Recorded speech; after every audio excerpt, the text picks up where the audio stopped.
comedian. She's a good friend of mine, and she's about to also headline the show, and I'm so excited for you to see her. You've seen her at the New York Comedy Festival. She also has a one-woman show, which is also a musical that you should check out. It's like, literally, she can sing so well. Anyway, I want you guys to start clapping right now. Start clapping for Maggie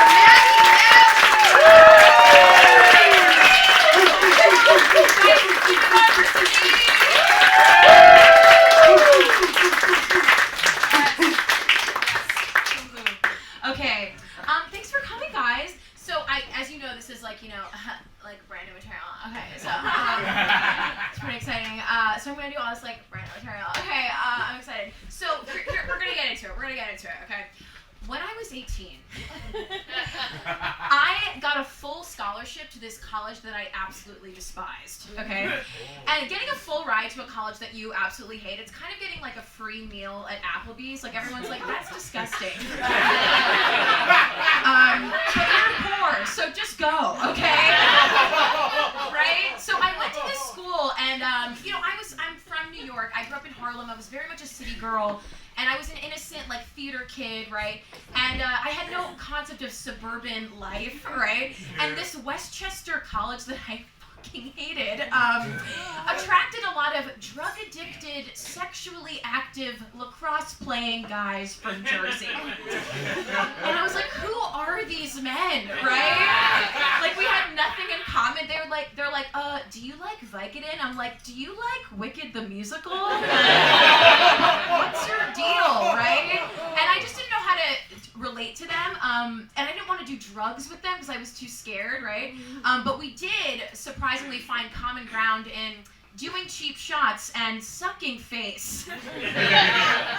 Badly. Yeah, so truly, I would have like a pleasureless makeout session with a lacrosse boy in the evening, and by morning he would be expelled for possession of cocaine. And I was like, where did this guy go? I just saw him, right? Where's Jared? I just feel like they were all named Jared, right? All of them, right? And I just feel like a lot of people like Google people they hooked up with in college to be like, are they married or not? And like, I Google guys that fingered me at this school to be like, are they dead or not? Right? And I have not found any of these Jareds online, so I'm gonna assume that they are all deceased. Okay. So if anyone knows like a Jared that's like pushing 35 who like OD'd on a lacrosse field, he was probably my hideous lover. Okay. Okay, so here's the thing, like, I wanted to fit into this school so badly, I really did. Everyone there was, like, a huge drinker, and that I had just drank, like, Mike's Hard Lemonade in high school, like, I was a loser, and, but I wanted to fit in, so I was like, oh my god, I'm, like, such a loser, like, when I drink, I don't even lose my memory, like, everyone around me was doing that, so I was like, I gotta drink harder, so I started doing shots, right, and the first time that I ever blacked out at this school, I was told later by my friends that I was running around the quad wearing basically nothing and flipping off campus security saying on repeat, you can't catch me, bitch. And I was like, oh my god, I'm a legend? Like, this is crazy. I was so excited. And the second time I blacked out, I was told by my friends that I was found like with my pants down, hooking up with a tree. And I was like, okay, I'm hilarious. Like, and also hooking up with trees was like a bit I liked to do in high school. Like I'd be like, oh, you're a tree hugger, like I'm a tree kisser, like, and I would like do a voice for the tree. It would be like, get off me, and I'd be like, you're my boyfriend, like, so I was like, God, the bit really holds up in the blackout. I was kind of proud of myself, right? Now the third time that I blacked out, now this was when a friend of mine from high school was visiting the school as a prospective student, right? Because she wanted to maybe go there, and I, as her mentor, was supposed to show her around campus, right? And I was like, oh my god, have you seen this handle of Captain Morgan? It's the best part of campus. So anyway, we're partying. Cut to, she's obviously projectile vomiting, and campus security calls an ambulance. And then I have to go to the hospital with the dean of students in the dean of students' car, right? And I was like wasted at this point, like smelled like vomit, right? Like I was wearing like the smallest dress to ever exist. And I remember like going on in my brownout at this point. At one point in the back of the dean of students' car who's driving, I just said, "Thanks for the scholarship."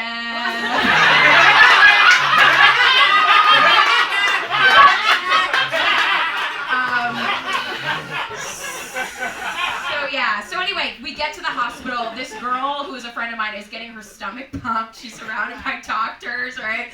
And I, like in my confident brownout, like go up to the doctors and her, and I'm just like, "I got this." And this is dark and twisted, but I was like, "Guys, just let me stick my fingers down her throat. If she vomits, she can drink more." And of course, they're like, "Get out of the emergency room."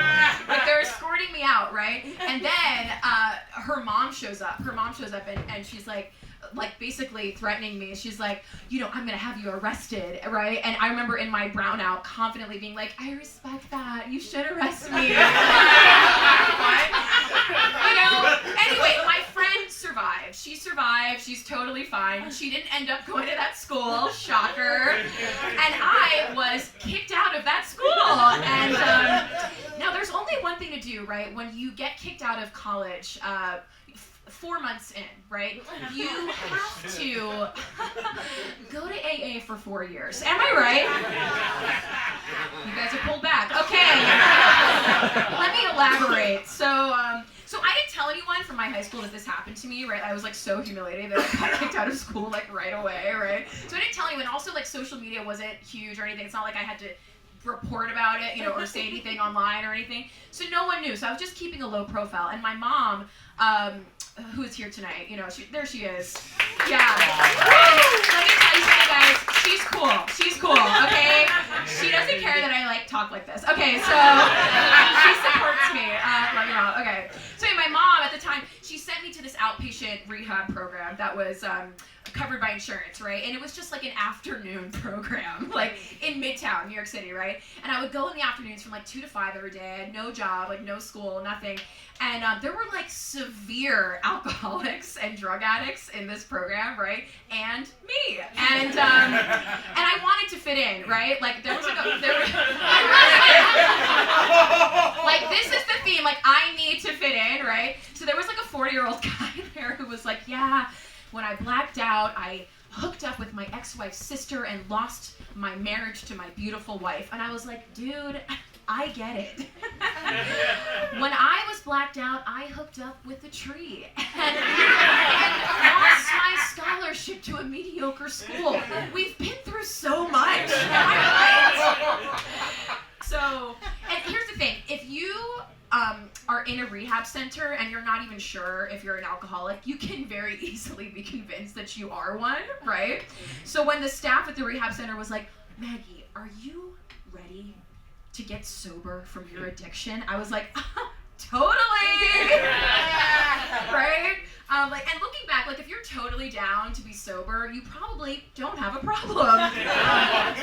Right? And the staff was like, "Why is this 18-year-old girl so stoked about this?" Right?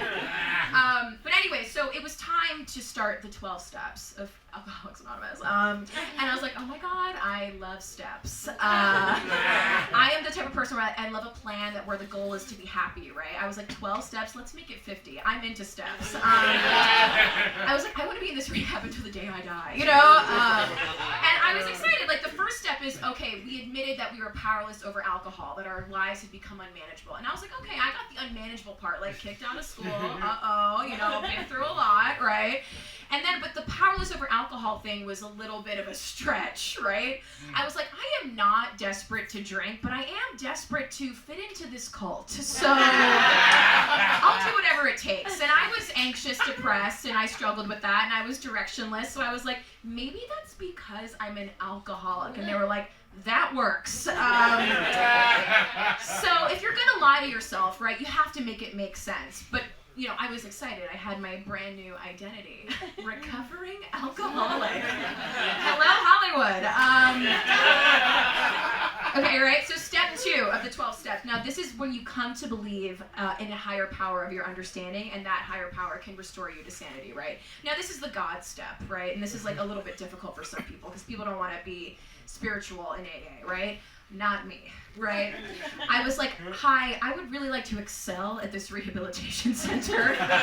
So the God step is totally fine for me, right? At the end of the month-long rehab program, I was excited to re-enter the world as a spiritual, sober woman who had overcome so little. What had I been through? Nothing. And my mentor at this rehab center, Ashley, she was very sweet, and looking back, she was probably like, what is this girl's deal? But she told me, Maggie, if you want to stay sober, you have to go to AA meetings in New York City. You have to maintain your sobriety. And I was like, oh, Ashley, I'll be there. Okay? It's like I wasn't, I had been sober for 30 days and it wasn't even hard, right? I was like, I may not be an alcoholic, but I am alone. So I'm down, right? I was so stoked to join AA in New York, right? I was like, maybe I'll see Jared again. I don't know. Are you the guy that fingered me? Okay. So anyways, I spent 3 years in AA in New York City. Yeah, from 18 to 21-ish. And AA, fascinating in New York. It's its own little world. You know what I mean? And it turns out I actually wasn't the only young person there looking for attention. I had found my people, right? Dare I say it, it was actually the dawning of my victim era. Right? It was AA was such a trauma contest, and I, a white woman, born to be a contestant. Okay. Alright, some white women got uncomfortable. Alright. That's what you want. That's what you want. Pushing buttons, comedy. Alright. Okay, so there were different types of meetings in New York, right? There were a lot of different types of meetings in New York City. There were the old school ones, right, where people were older, and in those ones, there was 40-year-old men who would leer at me, and they seemed annoyed that they had lost everything and that I had been drunk 20 times. I was so excited about the 12 steps and working the program, as they call it. And they were like, can this child please shut the fuck up? Right? So the thing I loved about AA was the lingo. The lingo was wow, so amazing. Fellowshipping. That's when you're hanging out after the meeting, right? It's like, oh, girl, are you fellowshipping after the meeting? See you at the diner, bitch. You know what I mean? And then there was being dry. And that's when somebody is sober, but they're not working the 12 steps, so they're still crazy. My favorite lingo was the 13th step. Now, the 13th step is when an older sober person who's been sober for many years has sex with a newcomer. Mm-hmm. Yeah, now you'll never believe this, but that one happened a lot. All the time. Now, I personally was never 13th stepped. And I honestly, thinking back, I think it's because I was too sober or something. Older guys would try to make out with me, and I'd just be like, let go and let God, okay? Jeez, I am working my program, right? How dare you? And what was interesting too was when you enter AA as a new person, they tell you not to have sex for a year, right? To get your whole, you be sober for a year and then you can have sex. And I was like, oh my God, that's totally fine. I'm a virgin. I'll just keep doing that one day at a time, okay? Yeah. So you also have to have a sponsor, right? And that's somebody who's taking you through the 12 steps. Now, I met my first sponsor, Sarah, at one of these cool meetings, right? And she was older, wiser, right? I was 18 and she was 20. I was like, oh my God, she's so wise, right? Maybe she's had sex. I don't know. she was similar to me in the sense that she didn't have a drinking problem. Like on some level, I wanted someone to guide me who was also lying to themselves. Okay. So she took me to this very, very culty meeting, and this was like a huge meeting. In New York, it's like the cultiest of all the culty meetings. And as someone who fully commits to whatever phase they're in, I was so excited. Like everybody in this meeting was like always smiling, right? Like always happy, like very young, very stylish, and very militant. I was excited, okay? Everybody who was sponsoring there was like very intense, right? There was this one woman named Liz. Okay, she was like the queen of sobriety. Queen of sobriety. And she was, back then, she was 38, right? And she'd been sober for 20 years. And I was like, was this woman also tricked into being sober? Like, what happened, right? And she was sponsoring 30 women at once. 30 women, taking 30 women through the 12 steps of Alcoholics Anonymous, right? And I was like, was she getting off on it? Like, was it a power thing? I have no idea. And looking back, it's like, how wise was she? Because I do recall that her husband was a professional DJ. I am serious about that. So I'm like, was she wise? What was happening? And after I left AA, right, a couple years later, I actually ran into Liz at a, say it with me, non-union Shakespeare audition in Jersey. Okay. So,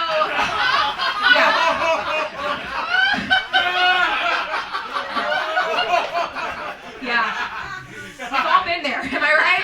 I enjoyed the anonymity of AA because you never really knew, like, what anyone did for a living, right? But looking back, seeing Liz at this audition, I was like, maybe Liz, like me, was unemployed, you know? And the first moment I saw her at the audition, she was like, oh my God, please don't tell anyone you saw me here. This is so embarrassing. And I was like, bitch, I'm here too, okay? What? It's Taming of the Shrew. Aren't you excited? Whatever. So, still though, I kind of appreciated that she was honest. Like for a second, she was a relatable woman, right? Nervous about an audition. But then the second that I told her that I wasn't sober anymore, she like snapped back into robot like cult mode, right? She was like, sorry to hear that. Sorry to hear that you're not sober anymore. It seems like you need a lot of help. It was like we were back at meetings, right? It was like we were back at AA meetings. I mean, granted, we were also in an ugly basement, surrounded by people questioning their life choices, but still, it was similar to AA, right? Anyway, back to when I was fully immersed in this culty group. So I kept doing the 12 steps, right? Now, if you complete the 12 steps, you are promised a spiritual awakening. And I was like, I can't stop now, you know? So I got to step 3, right? And that's a willingness to turn your life over to a higher power of your understanding. How do you do that? You go to a Starbucks with your sponsor, Sarah, and ask to do it in a prayer. Done. Okay. Step 3 complete. Then step 4 is when you write out all of your resentments, okay? And then you have to see where you were at fault. Healthy, am I right? Okay. Now the 5th step is you read all of that out loud, and then 6 to 8 are just like, I'm wrong and God help me, basically. So, but my favorite step to this day, my favorite step is the 9th step. The 9th step is when you apologize for things that you've done wrong, right? This is like the famous like media step. Like everyone knows about this step. So most people who do the 9th step like have done a lot of bad shit, right? They're like, hey, they're calling their old office like, hey, sorry I set the office on fire while I was blacked out, you know? Or they're like, hey, sorry I drove your family off a cliff while I was on drugs, you know? Like, I'm better now. Stuff like that, right? And I hadn't really done that much, but my sponsor still insisted that I apologize to anyone that I had wronged, even if they didn't know I had. So I was like, hi, Brittany. Sorry I gossiped about you behind your back in 7th grade. And she was like, who is this? Right? I was like, girl, it doesn't matter. Like, I am not obligated to elaborate. I have done my part. I am closer to my higher power now. Thank you so much, Brittany. She's like, what the fuck?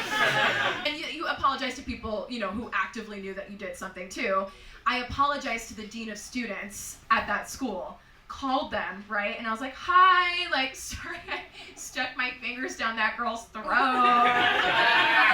And she was like, me too. Good luck with everything. We also had to apologize to people that we had hurt romantically, okay? So I called this guy who I had dated for like 2 weeks named Sean, and I was like, hey Sean, like, sorry I broke up with you when I was wasted. And he was like, I broke up with you while we were both sober, so what are you talking about? And I was like, oh, ring, ring, ring, I have another call, it's my higher power, gotta go, okay. So like once I had completed my 9th step, it was time for the maintenance steps, and that's step 10 and 11, right? And those are just continuing to see where you're at fault and then like turning your life over to God or having a spiritual practice, right? So now at the time, I was living with my parents in Harlem, and I started meditating, right? And my mom would be like, Maggie, can you take out the garbage? And I'd be like, shut up, Mom, I'm doing my 11th step, like. And my mom's like, can you clean your room? And I'm like, my sponsor says that would be a trigger for me. Like, do you want me to clean my room and then inevitably relapse and die? I don't think so.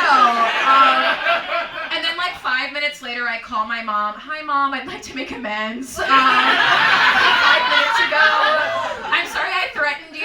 Like, I want to keep my side of the street clean. And she's like, wait, are you going to clean? I'm like, no, it's a metaphor. It's a sober thing. You wouldn't get it, like whatever, It was fascinating. I was continuing to do all these steps, and it was time for me to get to step 12, the spiritual awakening. And it was time for me to sponsor others. I didn't have the credibility of a real alcoholic, but as you might imagine, I was very intense, okay? So a lot of women in their 70s at meetings were very drawn to my youth, So I started taking multiple women in their late 70s through the 12 steps of Alcoholics Anonymous, right? Like I would pray with them, I would meet with them at coffee shops to go over the big book of Alcoholics Anonymous, and that's like the Bible, basically, of AA. I would go over to their houses, like meet their families. Like one time I was at this woman's house, and her son was there, who was my age, and he was like, who are you? And his mom was like, that's my mentor. And his son was like, classic mom, what a freak. And I'm like, and looking back, like honestly, I didn't really do any harm, I was just there randomly. Like I always had good intentions with all of this stuff, but I was like in these women's lives. Like one time, one of my sponsees, an older woman in her 70s, had this son with special needs who was in a production of The Addams Family on Roosevelt Island. I obviously attended opening night as her companion. You know what I'm saying? Yeah, okay. You guys are like, we're lost. It's almost over. It's all gonna be over soon. I'd be at my own family gatherings, right?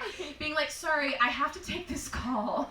My 70-year-old sponsee is having a mental breakdown and wants to have a Bud Light. Excuse me. And my family would be like, yeah, go ahead. Like, what? Maybe my family didn't even believe that I was like actually sponsoring these women, right? Right.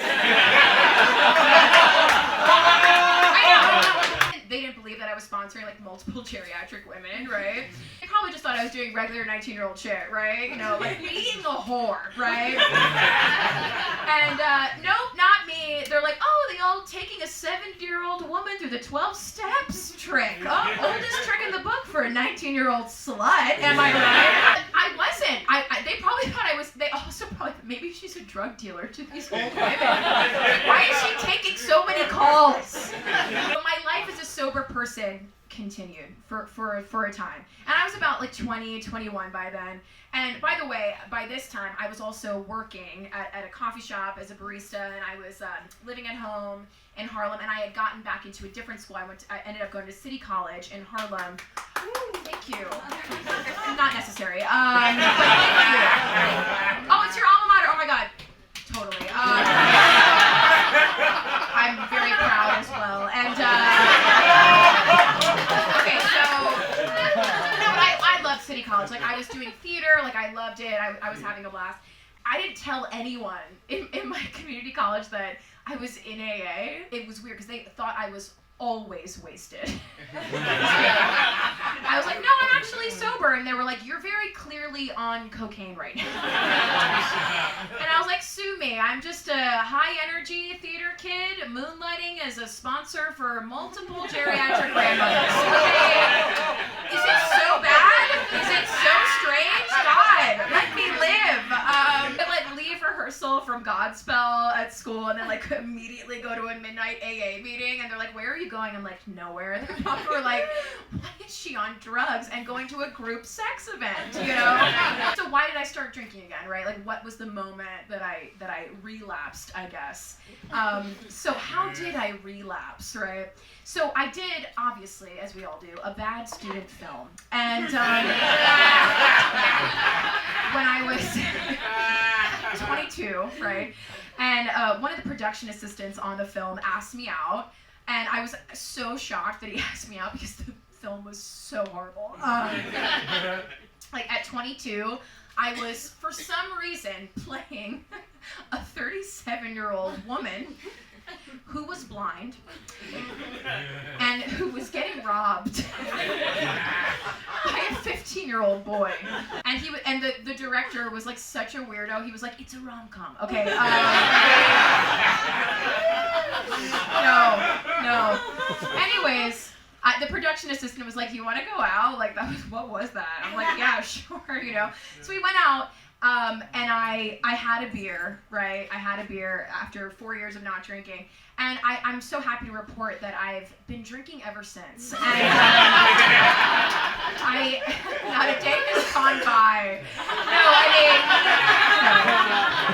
A few years went by and I was like, God, I really need a new cult, right? I really need a new cult. I was like, God, what can I do that's in a basement where people are crazy? I was like, comedy. So